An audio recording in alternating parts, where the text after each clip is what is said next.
Virgo, no fear this week.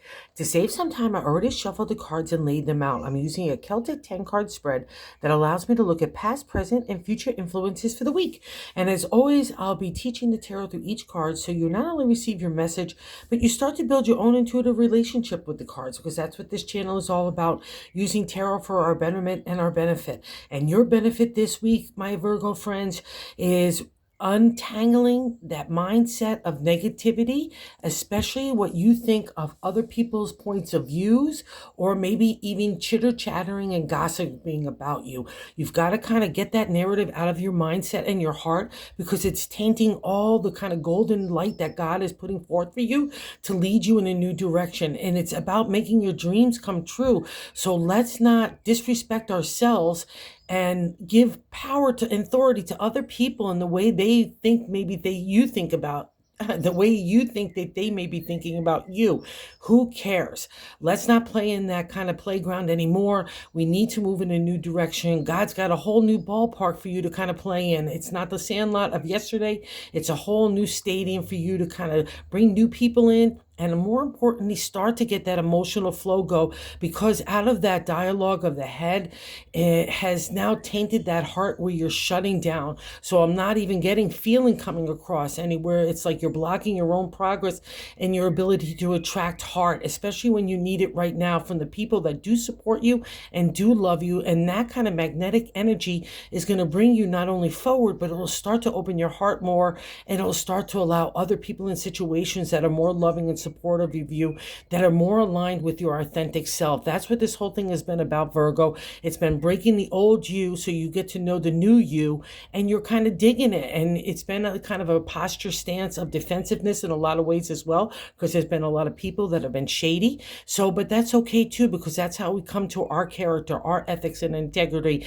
We don't know that line sometimes until we come up against it against other people. And there's a reward for that, Virgo. It doesn't matter if we tripped or fall during the way. And all that matters is getting up, brushing ourselves off, and moving forward with a good intention and good heart. And I read for too many of you to know that that's the right way of doing it, and that's the right way that you guys are doing it. And there's a payoff for that. So let's respect ourselves and our own authority.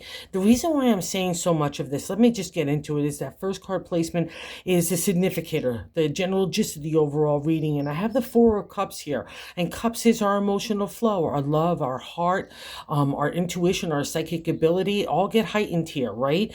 And that's the thing about the four. It gives us the firm foundation to know our heart is safe, know our heart is who we want it to be. That's kind of that emerging of that authentic you, and you're starting to figure out who that really is in this new daylight, right?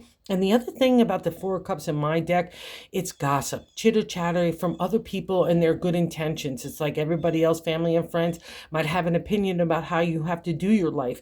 And also too, maybe there was some shadiness from family and friends or other people that you thought were friends, and they turned out not to be, and actually enemies in a lot of ways to kind of go against you or disrupt your life in ways that might have not been really nice at all. So, but that's all, it's all been from love relationships, all the way from outside entities that have been touching you in a lot of different ways for you to get in tune to yourself. And that's a reflection of the Four of Cups. You get that firm foundation of reviewing the heart, what matters to you, in that integrity of the emotional flow. It's only going to go to the people and situations that are worthy of you, right? And that they give that back. It's a kind of evenness as well that needs to be in play here, because the crossing card of what's not allowing you to fully move on or believe in the firm foundation that you have here in that second card placement is the major arcana card, Temperance. So when we have a major arcana in a reading, it's a big deal, because it means that we're having a life lesson that we really need to kind of pay attention to, reach for that higher understanding, because it's enlightenment available to us. And the thing about Temperance, she kind of reminds me of Virgo in a way, because she's the water bearer. She has one foot on the land, and she has another one in that emotional flow of the water in that stream right there. And that's a representation of that cup's domain, right? And she's got the rainbow. She's making sure that everybody feels like they have rainbows around her. or themselves, right? But the thing about it's in the crossing card, so it means that blocking that energy of emotional flow for you. And with the Four of Cups, I already feel like I've gotten shut down because of other people and situations that might have let a negative feel in my brain and my heart. And I really need you to remove that so I could flip the Temperance on its side and get that emotional flow going. How am I going to get emotion to me, even this positive, supportive kind, if I'm shut down, okay? And more importantly, how am I going to believe that I'm the Temperance if I don't believe in myself and the firm foundation that I've gotten? And the reason why I keep harping on other people and situations, because I'm going to hop around a little bit here, in the seventh card position is the way that we feel about ourselves. So it's a direct correlation to the first card of the Four of Cups. And here we have another major arcana card, the Magician. And the Magician is super special in tarot because he equips the Fool, which is number 0, and the Magician is number 1. So it's new starts, a representation of that. But the Magician says, hey, you're no fool. You might have a sense of naivety and a loving heart, but I'm going to tell you, you have all the power of the swords, of the authority of the mindset, which you rule as well, Virgo, and also the authority in the area of the heart, of the cups. You can feel proud of your heart and who you are and the integrity of that, and how you want to be particular for the people and situations where that wants to lend itself, right? And the same thing with creative energy of the wands. That's what the Magician reminds us of, that you have that ability to have an inspiring idea that could take its material reality in the real world. That's the magic that happens around the wands. And the same thing with the pentacles. It's the domain of money and making things happen in the career and health and community. And I'll also throw home and family and relationships. It's a whole kit and caboodle because Virgo rules that as an earth sign as well. And the Magician is there to remind you that you're the alchemist. You can have all those kind of skill sets. You already have them internally. So break that narrative that's of the negative, because I know what's happening, because in the present day position of the 6th card, I've got the Queen of Swords. And in the exalted state, she is good for business, legalities, and contracts. So wherever you're dealing with anything like that, or you need intelligence or intellect in a strategic or analytical direction, she's your gal as well, because she keeps an emotional distance from kind of those kind of things where we need only our intellect and we don't want to have an emotional feeling. We just want to come to clear decision making. She is your gal. But the other thing about the Queen, when she appears to me, especially with the combo of the gossip and what the Magician is, also represents shadiness and secrets of other people. The Magician lends you cover in that area and gives you safeguards. So if anything, you have anything like that, don't worry about it. You're already starting to land on your feet. So keep believing it. And we just need to shuffle them, moving one little baby step at a time. And the Queen and the downside to me is where we're aiming for that ideal of perfection. Like when we're feeling under stress, sometimes what we do, especially earth signs, I'm one as well, we retreat to that ideal of perfection. I want to anally retentive control everything and from not only my own thoughts, but your thoughts and everybody else's. And that kind of spills over into my words and my actions. I can get snappy. She's the bitch of the tarot to me. I'm just going to call it out, because she is just aiming on your shoulder saying, you should be doing this. You should have done it this way. And it's just all negative vibration that's not productive or creative. So if that's kind of resonating with you, Virgo, so kick her to the curb and focus on the good stuff, where she gives you that strategy, analytical thinking in a really kind of intellectual way to lead you forward. But now, like I said, with some of these other cards, don't beat yourself up already in any way, shape, or form. And the real reason why I have to stress this as well, because in the 3rd card position, and no coincidence that it's sitting so close to that 6th card of what's happening right now, and the 3rd card position is the top of the matter in the 10-card spread. But I like to say God's direction for the week. And this is a really good direction, I have to say. The 10 of Swords. So 10 is ending the pick cards in the minor arcana. Each suit of every minor arcana has 10 numbers, and it's a completion state. So pat yourself on the back, because the Swords is a doozy. Again, it deals with our intellect, our thoughts, intelligence, our identity, most importantly, to the ancient tarot. And it's the fight for that identity, for our authentic voice, the way that we see the world, the way that we want to live in that world, where our integrity lies, not only just in our intellect, but in our heart and our spirit, and how we want to manifest that in our daily exercise of life, right? And the 10 says, good job here, Virgo. And that muddy waters that you're lying in there, that's you on your side right right there. But it's also been not only a lot of intellect and a lot of, like I said, strategy and analytical thinking has been applied, a lot of like emotional distance, but you've been trying to keep the emotional distance, but that muddy kind of ground you're lying in there represents that a lot of emotional upheaval happened along the way of the journey as well. It's kind of a combo for the journey of the swords, because it's not the easy stuff that gets you to identify who you are authentically. It's the tough stuff that makes you challenge yourself, right? And then challenge others and other people along the way of the swords. There's always going to be others that come along to have you justify your point of view, the way you do things, the way you love, the way you live your life, the way you work. It's the whole kit and caboodle during the journey. But the 10 says you did it. And that's a really big accomplishment. And I need you to pat yourself on the back, because you rule the domain of the swords as well. Because to me, Virgo rules intelligence and the communication of that. And that's the domain of the swords, as well as being a pentacle ruler in the area of the earth signs. So a new kind of circle of life, those challenges and having to take that defensive posture and justify out of that conflict and frustration and all that kind of stuff that's been happening in the journey of the swords. It's not an easy arc. It's not a small amount of time. It takes usually a couple of years in that journey easy.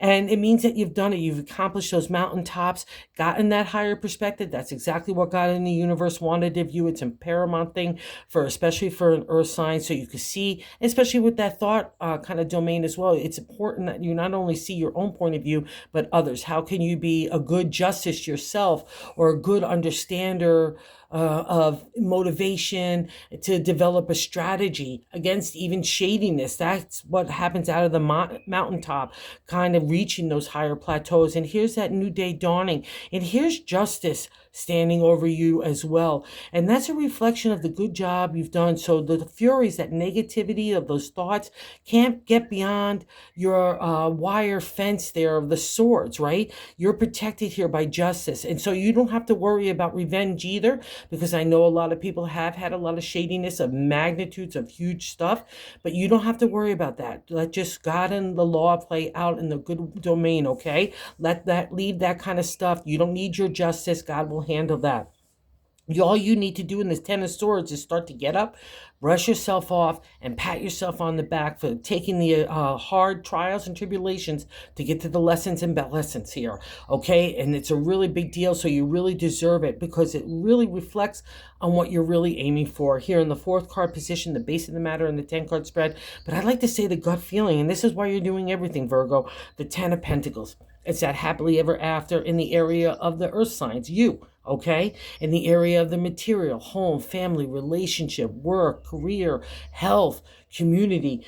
Again, the whole kit and caboodle. It's a legacy kind of feel that you've not only accomplished it, because again, we're winding up in the area here in that material. You've already taken one chapter, a huge big journey in the area of the domain of making ideas happen in the material world. That's the area also of the pentacles. See that big structure around it? It's abundancy. It's a reflection of all the stuff that you've worked hard to build up.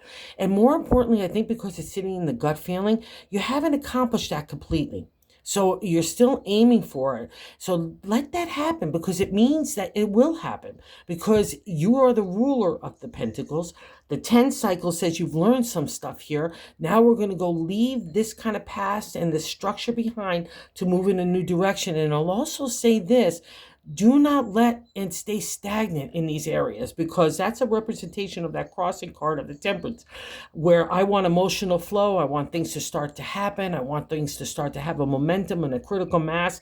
And we're kind of sticking ourselves in the mud here. That 10 of Swords, we're just staying there. And I really need you to get up so you can make your dreams materialize, because you're more rounded. You're more experienced, you have more insight, more deeper connection to God and understanding about who you are authentically.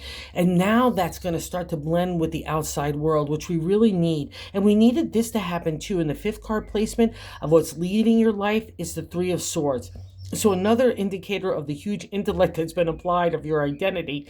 But the Three of Swords, you've probably seen it, the imagery of the heart with the three swords pierced through it. It often comes with a lot of heartbreak because we're emerging in our own identity. And some people dig this and some people don't. But what's important is that you dig it. We have betrayal, dishonesty, shadiness, especially sitting next to the Magician there. But it's leaving us right now. And the Three of Swords is another pat on the back. 369 are platform states and celebratory states in numerology and tarot. And this one's a big deal, especially to the ancient tarot, because it was literally killing off the patriarch. I have my deck as mythology, so that authority figure in our lives, family, friends, society, everywhere that everyone has an opinion about how we should do our life. But there's a friction there and a conflict that doesn't blend with you. And you're starting to emerge. You're starting to kill off that old you that used to compromise your identity and who you used to be to make everyone else happy. And maybe that's why the Temperance is also on its side, because that flow needs to happen for you, not you. You stopped the compromise, which I love. You're emerging as your own self. That's the Three of Swords, but it takes a big toll on us to get there. And that's probably why the Queen in the present is saying she's going for that ideal of perfection. And we can't have that right now. We need temperance to take the lead here. We need that emotional flow because that's your domain, my little virgins. Okay. All right. So don't let shadiness either. In that self-reflection of the Magician, you have extra protection here. Do not worry about other people. Do not give that the power and authority in your mindset, because it's going to infect your heart. And then the only one that's eating that poison is you. Okay, so let's not have it. And because here too gives us insight. This is why I like a 10-card spread. In the 8th card position is how other people view you. So let's say you want to leave. You definitely want to leave the people and situations that have been shady to you, because I know so many of you have been going through this. And the 8 of Cups says that people look at you as someone that's moving on in a new direction for the heart.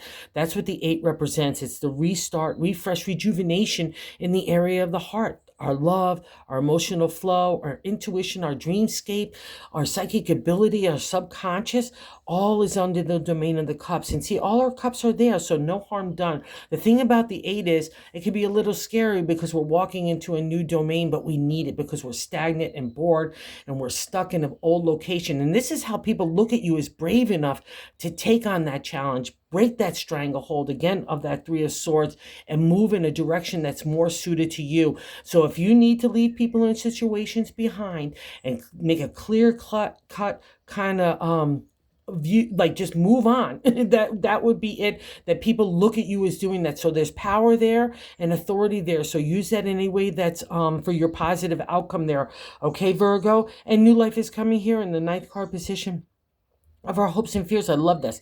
So death, it's a lot of spooky magooky, a lot of people. So we have 3 major kind of cards here. So it's a big deal in this 11 cards right here. The death card means new life. It's another representation of the new dawn, that sun, just like in the 10 of Swords. It's a new indicator that the light, the divine order is starting to shine on you. It's that new indicator that it's going to shine that light for you to give your next steps in the new direction. It's also an indicator that you're coming out of that moon state, like the 8 of Cups, that shadow land where you're trying to get your hands on just the next steps, your footing. You can't even see. That's the moon's domain, but you're coming out of that. And that's why God is starting to shine that light on you to show you the new direction that's unveiling. See how in the death card, you're coming out of that desert landscape and you're ready to go into the field of abundancy of your ideas that you've been planting for tomorrow's harvest. So keep doing this. Do not be afraid of the death card. Do not be afraid of new life, Virgo. Do not shut down. Have no fear here. Let's keep moving forward. And here comes the Knight of Cups here and the outcome card to say, come along, Virgo. Let's take a ride. I don't know where we're going, but I know we need to get the heck out of here, right? And the Knight stands steadily in that big stream of abundancy of the emotional flow. So if you want love, you want better relationships with your intimate, or to have one, or to meet new friends, or to build better relationships in those areas with the people that emotionally support you and positively support you in any way, spiritually, materially, and emotionally. Those are the kind of dynamics that you're looking for, not from the past, of people that you no longer serve you, and you know this. That's why the Knight is showing up. It could be a little scary because you're looking at the horse saying, I don't know if I could get on with that guy. And the Knight's saying, let's go. Put your foot in the stirrup. Let's swing your butt across the saddle and let's take a ride with this guy, because the horse and the Knight knows where to go. And the Knight offers a sense of protection. And see all that abundance of the earth? That's you, Virgo. That's what you can produce. It's already there around you. You just need to open your eyes and open your heart to start to connect with the universal flow of emotion, right? And all of a sudden, ideas start to turn, and then creative energy starts to happen. And that's when magic starts to really appear in a Virgo, because then you're ignited and off you go, whether it's a love relationship, friendship, work stuff, health stuff, community stuff. You've got it, because it's all yours. And it's kind of your wish too as well, because in the bonus card, we see another reflection in the area of my wrapping up in the area of the heart. We have the 10 of Cups here, just like the 10 of Pentacles and the 10 of Swords. That's crazy. Out of 78 cards deck, you have the 3 of the minor arcana concluding here. And that really kind of is the gist of Virgo that's been happening over the last year and a half. It's a wrap up, okay? And it's great to see this. And the wrap up happens in the area of the heart, right? The thing about the 10 is that you've not only taken the journey of the heart, right? All the ups and downs to get to those lessons and blessings, right? All your 10 cups are there. But the thing about it also too is it's a sense of integrity. That's at columns. It's a representation of the justice, the honesty. Even in the 4 of Cups, you see it too, because you've got to decide what is really real and what's really not real, and what your own view of the heart, or what you feel like other people are seeing about you or talking about you, right? You need to come to your own conclusion in that area. That's what the 4 is there for, to give you that firm foundation. And it breeds into the 10, where in the couple here, the only thing that I'm going to allow into my space is the respect that I hold for myself. I give that out to others, and I expect that for myself. It's that happily ever after in the area of the heart, just like the material world, and in our identity of the sword. So believe this, okay? It's all coming to a beautiful conclusion. It's been rough seas for a while, but you're starting to get your little land legs back about you. And again, that's when magic happens for a Virgo. So stay steady. Don't get fearful. Untangle the negativity anytime you start to have that start to play in your head, okay? Remember, you rule thoughts. Control it. The only one that can change the narrative is you, and you've got the power to do that, Virgo, because that's where the first steps start to happen, and that's when you start to lift your head forward, and that's when God's divine light starts to shine on you and saying, oh, this is where I need to go next. Okay, Virgo, you got it. So thank you for everyone that watches. I can't say thank you enough. Everyone that subscribed, it's just so appreciative. I can't say thank you enough. And if you haven't subscribed, if you like the content, we're trying to grow the channel to reach others about the beauty of tarot, and join our community. So thanks so much. Have a good one, you guys. You got this.